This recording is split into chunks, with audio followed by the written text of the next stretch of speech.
Magandang hapon po. Ako po si Jessa Lumos ng TUP. Ask ko lang po sana kung pwede pong maglibot-libot. Pwede naman, pero bago po muna pumasok, pwedeng pakita po muna ng badge. Sure. Saka rin po pala ID. Ito po. Patingin ng ID tapos bag.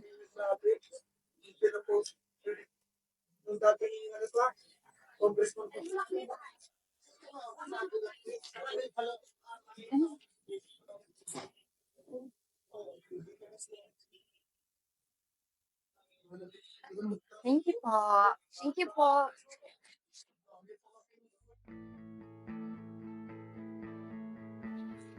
Ang Sintang Paaralan. This was my school way back in 2016.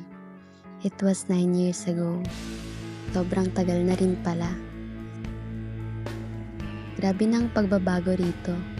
Ang mga building, room, at mga tambayan na nagbabalik sa akin sa masasayang alaala noong nag-aaral pa ako rito.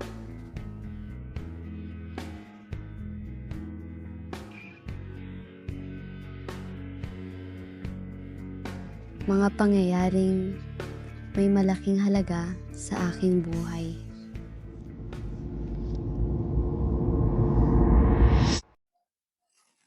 Di pa ba tayo uuwi? Gagawa pa tayo ng assignments. Saglit na lang po. Tsaka magre-review sa 50 items quiz. Nakakatamad. Ano nakakatamad, Mike? Kailangan natin mag-review. Hindi pwedeng bumagsak tayo doon. Sure. Ako pa ba? Let's go! Ay, naku. Teka lang, tinulog mo ko pala sa lunch. Naiiwan to. Balikan natin yun, ha? Makakalimutin ka talaga. Tara na. Pagtutin ka kasi. Tumata ka sa akin pag nabutan kita! Sige. Ang bagal mo kasi. Sana'y kung gaano kadaling balikan ng lugar kung saan nabuo ang pag-iibigan, alaala ng kilig, kulitan at walang sawang tawanan, ay ganun din kadaling bumalik sa nakaraan, kasama ang taong aking mahal.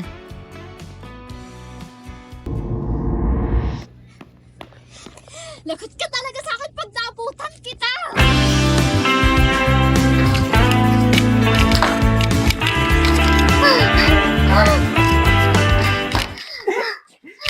Nakakainis ka, ah. Sorry. Ang bagal mo kasi. Yan na yung notebook mo. Tara na.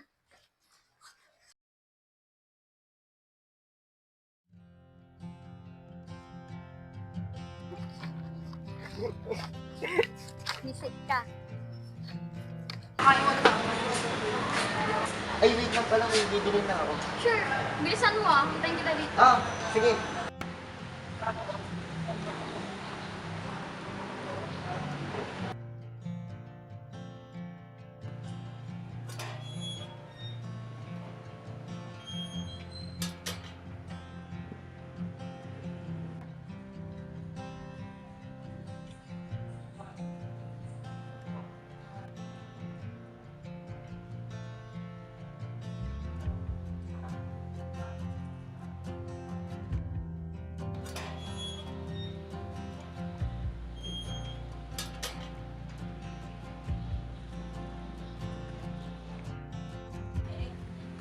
Ano na? Tagal mo. Flowers for you. Para saan naman to? Di ba Valentine's Day ngayon? Oh, thank you, Mike. You're welcome, my Jessa.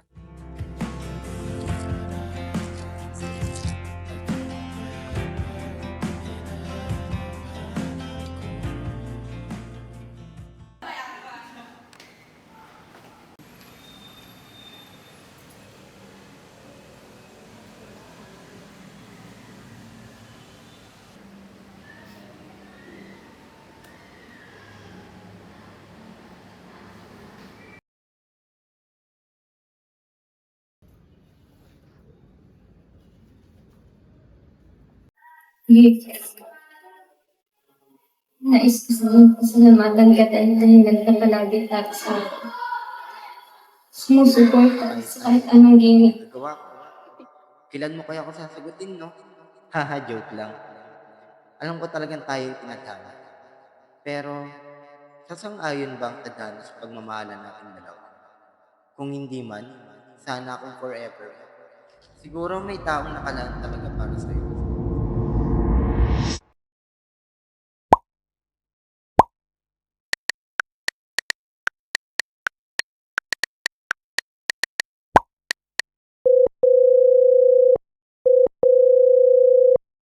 Hello, Jessa?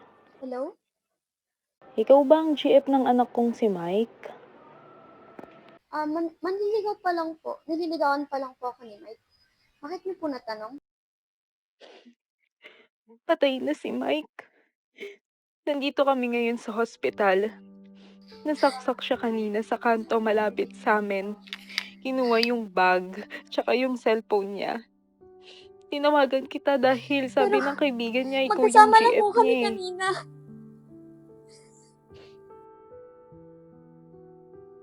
Yeah, sige, Ineng. Text ko na lang sa'yo kung saang hospital kami ngayon kung gusto mo pumunta rito, ha? May aasikasuhin pa kami. Patayin ko muna ito. Sige na.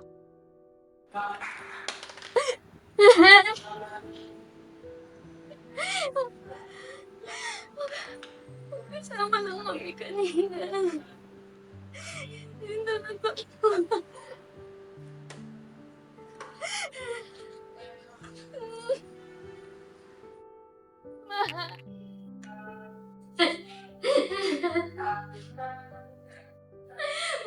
Magkasama lang kami kanina. Hindi na totoo.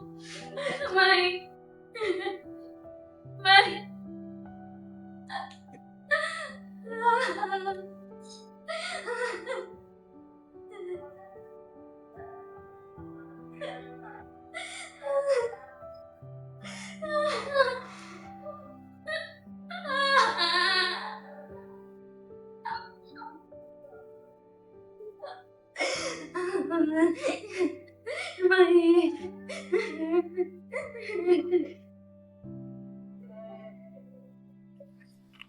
Ate, may extra ka pang ballpen. Ate? Ate, okay ka lang?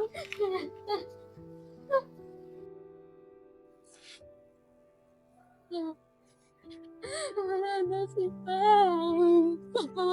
Pero magkasama lang kayo kanina, diba?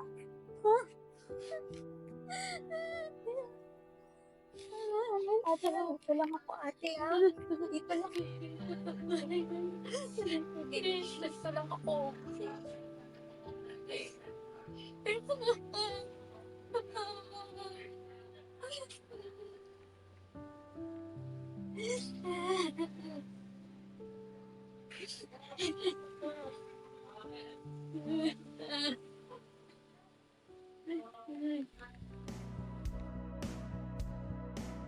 Iyon na pala ang huli. Sana'y nasabi ko man lang sa kanya kung paano siya naging kapayapaan sa napakagulong mundo at kung gaano ko siya kamahal. Sana'y hindi na lang kami umuwi ng gabing iyon. Sana. Sorry. Okay. Is that you, Jessa?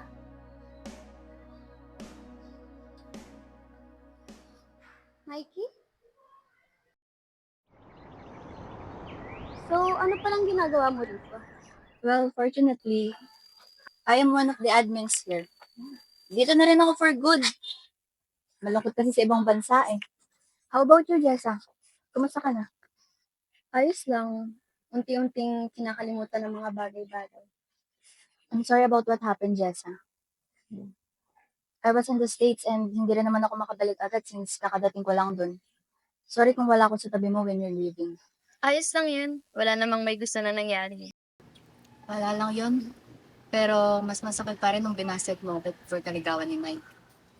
Ay, shucks. Sorry. No, it's okay. It's been 9 years na din naman. And I'm okay with it. Jessa? May I know if you're single? Yes. Oo naman.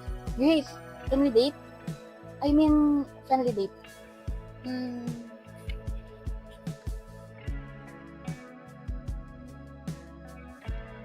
Halos 9 na taon na rin ang nakalipas, simula nang mawalan kami ng communication ni Mikey.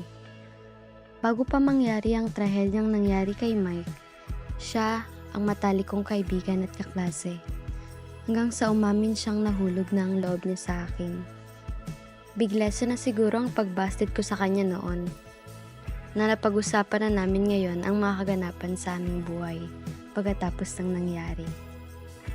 Mapaglaro talaga ang tadhana, no? Ngunit, ngayong nandito na siya, muli kong naramdaman ang tunay na ligaya.